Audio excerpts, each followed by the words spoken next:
अनिच्छा सत्ते केबे ना केबे काहा ना काहा सहित इंग्राजी रे कथबार्ता करिवार परिस्थिति आसे ही जाय थाए। जदि एपरि परिस्थिति आसे आपणकर फ्लुएंसी एवं आपणकर कॉन्फिडेंस लेवल बेटर अछि कि आपणकर प्रोनाउंसिएशन एवं right time row right word use करिया पाए आपण सक्षम अटंती कि if not you are in a right place. Mo Mikhal Naik from Guru Mikhal channel to help you with all these good qualities.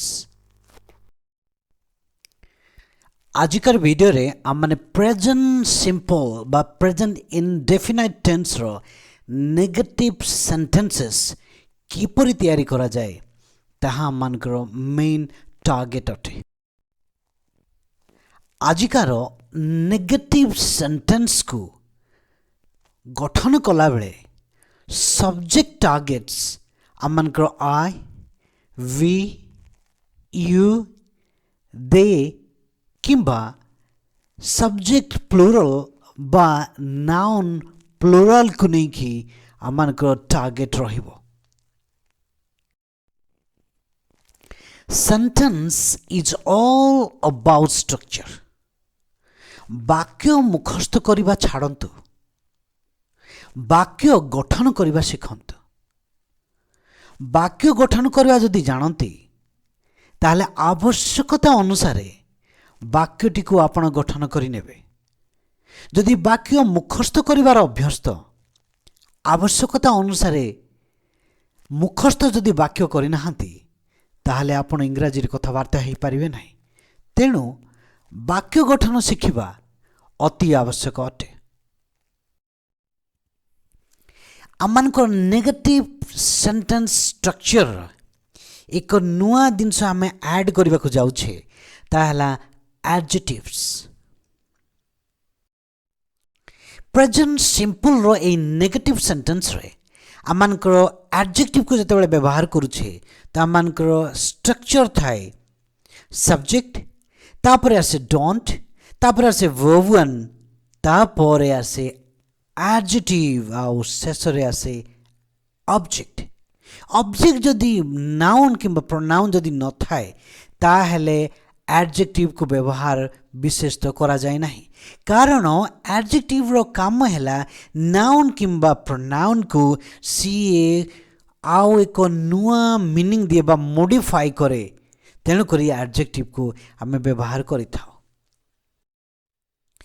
नहीं थिबा स्ट्रक्चर हिसाब आसतु केतोटी example नहीं कि आमे व्यवहार करिबा। तो ये आमनकर सेंटेंस टी हैला मु काल्पनिक कहानी गुड़ी को शुणाए नहीं। ये क्रियाटी हैला शुणैबा आ नेगेटिव वर्ड नहीं एवं आमनकर ऑब्जेक्ट हैला कहानी गुड़ी को। ए कहानी गुड़िक को एक नुआ अर्थ दौथिबा शब्दटी हैला काल्पनिक। ए कहानीटी किपरि कहानी अटे? यह एक काल्पनिक कहानी अटे। तार माने नाउन को मॉडिफाई करूछि जो वर्ड ताहाको आमे कोन कहूछे एडजेक्टिव करूछि। नाउन रो अर्थ सहित आ एक नुआ अर्थ को संयुक्त करूथिबा शब्दटी ताहाको आमे एडजेक्टिव कहूछे जहा एई वाक्य रेला काल्पनिक। तो मु हौछि सब्जेक्ट। आसंतु आमने अभ्यास करिबा। प्रथमे आमने सब्जेक्ट नेबार अछि, तापरे आमने नेबा डोंट कारण आमनकर नेगेटिव सेंटेंस अटे, तापरे आसे आमनकर वर्ब वन आ वर्ब वन परे आसे एडजेक्टिव आ शेष रे आमनकर ऑब्जेक्ट। तो प्रथमे सब्जेक्ट ताहेला मु ताको आमे कहूछे आई। नेगेटिव वर्ड नाही बय आमे लगुछे डोंट, आई डोंट हैला। तापरे कहानी गुड़िक नुह कौन आसे वर्ब वन। वर्ब वन कौन शुणाए, शुणाइबा को आमे कौन कहू शेयर। तापरे आमनकर कौन आसे नाउन नहीं आसे कौन एडजेक्टिव। एडजेक्टिव ए वाक्य कौन काल्पनिक। काल्पनिक को आमे कौन कहू फैंसीफुल। तापरे आमनकर ऑब्जेक्ट कौन कहानी गुड़िक। इंटरेस्टिंग एक ट्रिक आपण मान को जानिबा दरकार। ओडिया वाक्य रे प्रथमे आसे एडजेक्टिव तापरे आसे नाउन।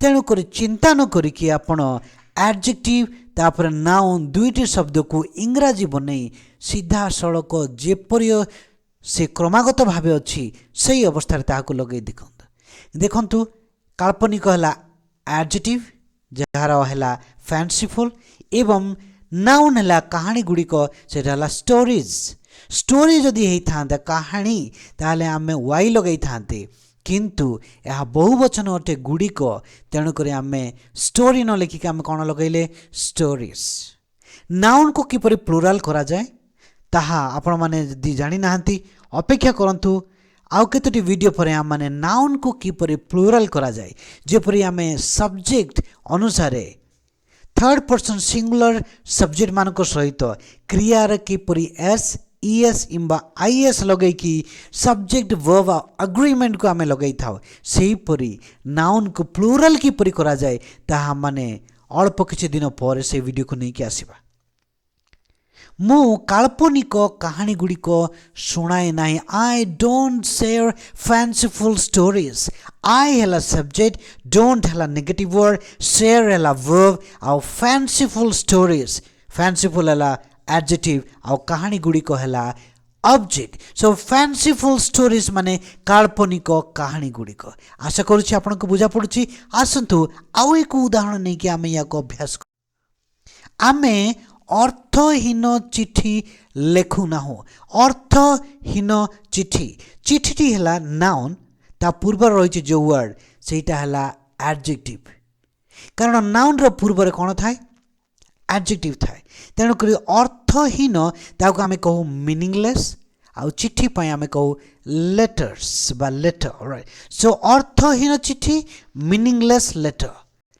लेखु बा लेखिबा ताको आमे कौन कहूचे वर्ब लेखिबा को आमे कौन कहू राइट नहीं बा नाहू ताको आमे नेगेटिव वर्ड को कौन व्यवहार करू डोंट एवं आम सब्जेक्ट है आमे आमे अर्थहीन चिठी लेखु ना we don't write meaningless letters let's take one more example तांको झियो माने सुंदर पोशाक पिंधंती नहीं पोशाक है ऑब्जेक्ट किपरि पोशाक सुंदर पोशाक माने नाउन को क्वालिफाई करछि बा नुआ अर्थ एक मॉडिफाइड मीनिंग देउछि सेटा हला सुंदर ए वर्डटी तेणु करी सुंदर को आमे कहउछे ब्यूटीफुल एवं पोशाक को आमे कहउछे ड्रेस बा ड्रेसेस सो सुंदर पोशाक ब्यूटीफुल ड्रेस बा beautiful dresses plural sense use कराइ छै राइट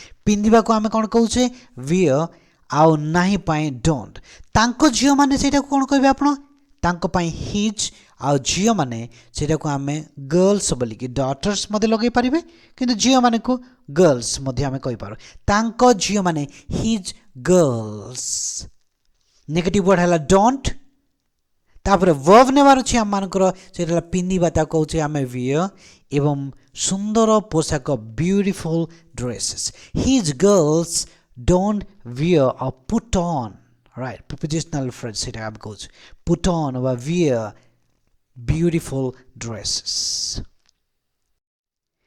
पॉपिन एवं जॉपिन धनी पिला मानकु साहाय्य करंती नाही एइथे पिला मानकु बा पिला माने ता हैला ऑब्जेक्ट एवं किपरि पिला माने से माने धनी पिला माने तेणु ता हैला एडजेक्टिव राइट साहाय्य करती से कौन ताहूँ क्रिया एक काम अटे आ नाई है नेगेटिव वर्ड सब्जेक्ट कौन पॉपिन एवं Jopin noun can be singular and noun can be plural एक वचन मध्य हो पारे एवं बहुवचन मध्य हो पारे तो ये दुईटी नाउन को सब्जेक्ट भाव में संयुक्त करने एवं आम कौन लगे एंड लगे right so Popin and Jopin subject आम नेले नाही शब्द रही तेणुक आम डोंट नेले तापरे क्रिया कौन साहाय्य करती बा साहाय्य करिबा ताको आमे कहू हेल्प राइट आउ धनी पिला मानको रिच चिल्ड्रन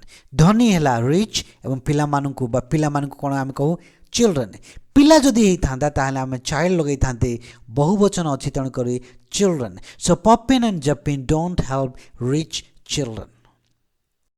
नेक्स्ट एग्जांपल मोर बड़ भाई माने पिला मानकु बुझाउछंती नहीं पिला माने धनी पिला माने तेणुक ताहा हेला ऑब्जेक्ट एवं पिला माने ता हेला प्लुरल एक वचन मध्य हो पारे एवं बहुवचन मध्य हो पारे तो ये दुईटी नाउन को सब्जेक्ट भाव में संयुक्त करने एवं आम कौन लगे एंड लगे right so Popin and Jopin subject आम नेले नाही शब्द रही तेणुक आम डोंट नेले तापरे क्रिया कौन साहाय्य करती बा साहाय्य करिबा ताको आमे कहू हेल्प राइट आउ धनी पिला मानको रिच चिल्ड्रन धनी हैला रिच एवं पिला मानको कोन आमे कहू children so Popin and Jopin don't help rich children. Next example मोर बड़ भाई माने ପିଲାଳିଆ ବା ପିଲାଣ୍ଟିଆ ଆଚରଣକୁ କ୍ଷମା କରନ୍ତି ନାହିଁ।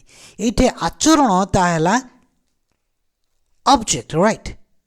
ପିଲାଳିଆ ବା ପିଲାଣ୍ଟିଆ ସେଇଟାକୁ ଆମେ କ'ଣ କହୁଛେ? ଚାଇଲ୍ଡିସ୍। ତାହା ହେଉଛି କ'ଣ? ଆଡଜେକ୍ଟିଭ୍। କିପରି ଆଚରଣ? ପିଲାଳିଆ ଆଚରଣ। ତାର ମାନେ ନାଉନ୍କୁ କ୍ୱାଲିଫାଇ କରୁଛି ୱାର୍ଡ଼ଟି ହେଲା ପିଲାଳିଆ। ଆଉ କାର୍ଯ୍ୟଟି ହେଲା କ୍ଷମା କରନ୍ତି ବା କ୍ଷମା କରିବା, ତାହାକୁ ଆମେ ଇଂରାଜୀରେ କହୁ ଫରଗିଭ୍। ଆଉ ନାହିଁ ଶବ୍ଦଟି ହେଲା ଡୋଣ୍ଟ, ରାଇଟ୍। ତ ମୋର ବଡ଼ ଭାଇମାନେ, ବଡ଼ ଭାଇକୁ ଆମେ କହୁ ଏଲ୍ଡର ଏବଂ ଜ୍ୟେଷ୍ଠ ଭାଇ, ସବୁଠାରୁ ବଡ଼ ଭାଇକୁ ଆମେ କହୁ ଏଲ୍ଡେଷ୍ଟ। ଡୋଣ୍ଟ ଫରଗେଟ୍, ଏଲ୍ଡର ଆଉ ଏଲ୍ଡେଷ୍ଟ ମଧ୍ୟରେ ପାର୍ଥକ୍ୟ କ'ଣ? ଏଲ୍ଡର ଶବ୍ଦଟି ଆପଣଙ୍କ ବଡ଼ ଭାଇ ପାଇଁ ବ୍ୟବହାର କରନ୍ତି, କିନ୍ତୁ ଏଲ୍ଡେଷ୍ଟ ଶବ୍ଦଟି ଜ୍ୟେଷ୍ଠ ଭ୍ରାତା ବା ଜ୍ୟେଷ୍ଠ ଭାଇ ବା ଜ୍ୟେଷ୍ଠ ଭଉଣୀ, ଯିଏ ଜ୍ୟେଷ୍ଠ ସବୁଠାରୁ ବଡ଼, ତାହାକୁ ଆମେ କହୁ ଏଲ୍ଡେଷ୍ଟ। ସୋ ମାଇ ଏଲ୍ଡର ବ୍ରଦର୍ସ, ଭାଇମାନେ, ତେଣୁ ଭାଇ ଯଦି ହେଇଥାନ୍ତା ତାହେଲେ ବ୍ରଦର ହେଇଥାନ୍ତା, ଭାଇମାନେ, ତେଣୁକରି ଆମେ ବ୍ରଦର୍ସ। ସୋ ମାଇ ଏଲ୍ଡର ବ୍ରଦର୍ସ, ସେଟା ହେଲା ସବଜେକ୍ଟ।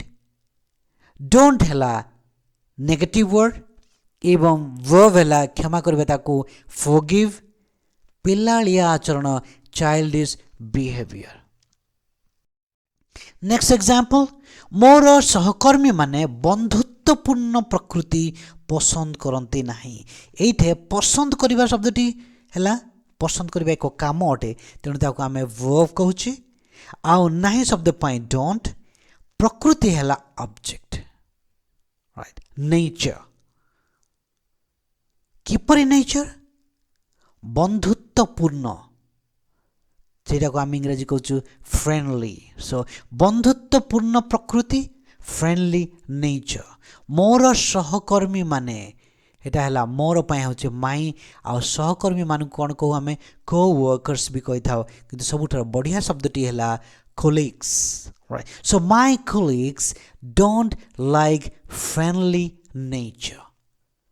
ମାଇ କୋଲିଗ୍ସ ହେଲା ସବଜେକ୍ଟ, ଡୋଣ୍ଟ ହେଲା ନେଗେଟିଭ ୱାର୍ଡ, ତାପରେ ଆମମାନଙ୍କ ଭର୍ବ ହେଲା ଲାଇକ୍ ବା ଲଭ୍, ଆଉ ଆଡଜେକ୍ଟିଭ ଆଉ ଅବଜେକ୍ଟ ହେଲା ବନ୍ଧୁତ୍ୱପୂର୍ଣ୍ଣ ପ୍ରକୃତି, ତାକୁ ଆମେ ଇଂରାଜୀ କହୁଛେ friendly nature. So my colleagues don't like friendly nature. ଆସନ୍ତୁ ଆଉ ଏକ ଉଦାହରଣ ଦେଖିବା। ତୁମର ଭଉଣୀମାନେ, ତୁମର ଭଉଣୀ ହେଇଥିଲା ସିଙ୍ଗଲ ହେଇଥାନ୍ତା, ଭଉଣୀମାନେ ମାନେ ତାର ପ୍ଲୁରାଲ, ତେଣୁକରି ଆମେ ସିଷ୍ଟର ନ ଲଗେଇକି ସିଷ୍ଟର୍ସ ଲଗେଇଲେ। ନାହିଁ ଶବ୍ଦଟି ଏଠି ବ୍ୟବହାର ହୋଇଛି, ତେଣୁକରି ଆମେ ନେଗେଟିଭ ସେଣ୍ଟେନ୍ସ ତାହା ଜାଣିଲେ, ତେଣୁକରି ଆମେ ଡୋଣ୍ଟ ଲଗେଇଲେ, ରାଇଟ୍। ତାପରେ ବିକାଶ କରନ୍ତି, ତାହା ହେଲା କାର୍ଯ୍ୟ ଅଟେ, ତେଣୁକରି ତାକୁ ଆମେ ଇଂରାଜୀ କହୁଛେ develop, right. That's A verb. ଉନ୍ନତ କରିବା, ଉନ୍ନତି କରିବା, ତେଣୁକରି ବିକାଶ କରିବା, ତାକୁ ଆମେ ଡେଭେଲପ୍ ବୋଲିକି କହୁ, ରାଇଟ୍। ଆଇଡିଆସ୍ ମାନେ ଚିନ୍ତାଧାରା, ତାହା ହେଉଛି ନାଉନ୍। ତାହାକୁ ଏକ ଆଡିସନାଲ ମିନିଂ ଦେଉଛି ଏକ ଶବ୍ଦ ଆଶାବାଦୀ, ତାହାକୁ ଆମେ କହୁ ଅପ୍ଟିମିଷ୍ଟିକ୍। ସୋ ଆଶାବାଦୀ ଚିନ୍ତାଧାରା, ଅପ୍ଟିମିଷ୍ଟିକ୍ ୱାର୍ଡଟି ହେଲା ଆଡଜେକ୍ଟିଭ। ଆଶାବାଦୀ ଚିନ୍ତାଧାରା ମାନେ optimistic ideas, right. So your sisters don't develop optimistic ideas. Next example and the last example. ଆମର ଦଳର ସଦସ୍ୟମାନେ ଅପ୍ରାସଙ୍ଗିକ ବିଷୟ ଆଲୋଚନା କରନ୍ତି ନାହିଁ। ଏଠି ଆଲୋଚନା କରିବା ଶବ୍ଦଟି ହେଉଛି ଭର୍ବ, ତାହାକୁ ଆମେ କହୁ ଡିସ୍କସ୍, ରାଇଟ୍। ଆଉ ନାହିଁ ଶବ୍ଦଟି ନେଗେଟିଭ ୱାର୍ଡ। ବିଷୟ ଯେଉଁଟା କହୁଛୁ ଆମେ ସେଇଟା ହେଲା ମ୍ୟାଟର୍ସ, ରାଇଟ୍। ସେଇଟା ହେଲା ନାଉନ୍, ସେଇଟା ହେଲା ଅବଜେକ୍ଟିଭ ସେଣ୍ଟେନ୍ସ। ତାହାକୁ ଏକ ଆଡିସନାଲ ମିନିଂ ଦେବା ୱାର୍ଡ ହେଲା ଅପ୍ରାସଙ୍ଗିକ, ତାହାକୁ ଆମେ ଇଂରାଜୀରେ କହୁଛେ irrelevant, right? Irrelevant, ଅପ୍ରାସଙ୍ଗିକ ବିଷୟ, irrelevant matters। ଆମର ଦଳର ସଦସ୍ୟ, ଆମର ମାନେ ଆବ, ଦଳକୁ ଆମେ କହୁଛେ ଟିମ୍, ଆଉ ସଦସ୍ୟମାନଙ୍କୁ, ସଦସ୍ୟକୁ ମେମ୍ବର, ଆଉ ସଦସ୍ୟମାନେ ପ୍ଲୁରାଲ, ତେଣୁକରି ଆମେ ମେମ୍ବର୍ସ କହୁଛେ। ସୋ ଆୱାର ଟିମ୍ ମେମ୍ବର୍ସ, ଏଇଟା ହେଲା ସବଜେକ୍ଟ। ମନେ ରଖନ୍ତୁ, subject can be one word, subject can be more than one word. ଆମର ଦଳର ସଦସ୍ୟମାନେ, ଆୱାର ଟିମ୍ ମେମ୍ବର୍ସ, ନାହିଁ ଡୋଣ୍ଟ, ଆଉ ଆଲୋଚନା କରିବାକୁ ଡିସ୍କସ୍, समालोचना करने को क्रिटिसाइज राइट एटा चर्चा करवा तेणुकर डिस्कस अप्रासंगिक विषय इरेलेवेंट मैटर्स आशा करुच्ची वीडियोटी आपण को भल लगी जदि सब्सक्राइब करना ताले गुरु मिखाइल चैनल को सब्सक्राइब करने को भूलंतु नहीं कारण आम टार्गेट है a bit better English a bit better pronunciation देखा आउ एक वीडियो विदाय नौछि गुरु मिखाइल चैनल रु मु मिखाइल नायक।